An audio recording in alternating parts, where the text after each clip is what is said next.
Maintenant que nous avons réussi à caractériser le mouvement d'un corps rigide autour d'un point fixe, il suffit de lui ajouter la translation pour avoir le mouvement général d'un corps rigide. Donc pour ce faire, il suffit de repartir du mouvement d'un repère parallèle à un repère fixe. Donc nous avons un repère absolu x, y, z. En A, on positionne un repère toujours parallèle au repère fixe a, x', y', z'. Le point P est repéré dans le repère fixe par le vecteur position RP et dans le repère mobile par le vecteur RP bar A, sous-entendu vecteur position du point P dans les axes A, x', y', z'.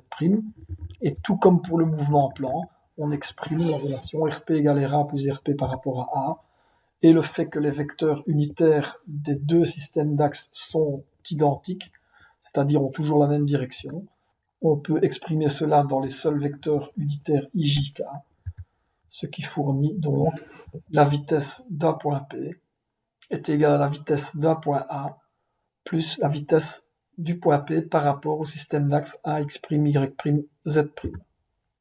Si l'on dérive encore cette relation, on obtient la même chose pour les accélérations. L'accélération du point P est égale à l'accélération du point A plus l'accélération du point P par rapport au système d'axes AX', Y', Z'.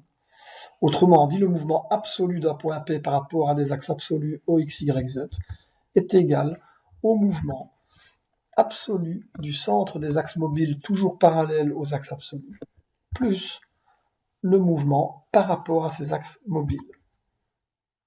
Si l'on reprend maintenant le mouvement général d'un corps rigide, tel qu'une toupie par exemple, mais qui cette fois n'a pas un point fixe mais peut circuler sur un plan horizontal, on va positionner sur le point de contact toupie-sol, c'est-à-dire le point A, un système d'axes toujours parallèle au système d'axes absolu.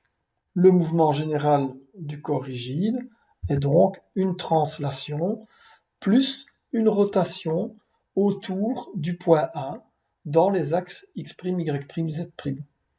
On a donc bien scindé, comme dans le mouvement en plan, le mouvement dans l'espace, en une translation d'un point du corps rigide plus une rotation autour de ce point rigide. Or, nous avons vu dans la vidéo précédente que la rotation autour d'un point fixe est exprimable très simplement comme une rotation autour d'un axe fixe. Et ici, c'est le cas puisque le mouvement de la toupie par rapport aux axes x', y', z', toujours parallèles aux axes absolus, est un mouvement de rotation autour d'un point fixe.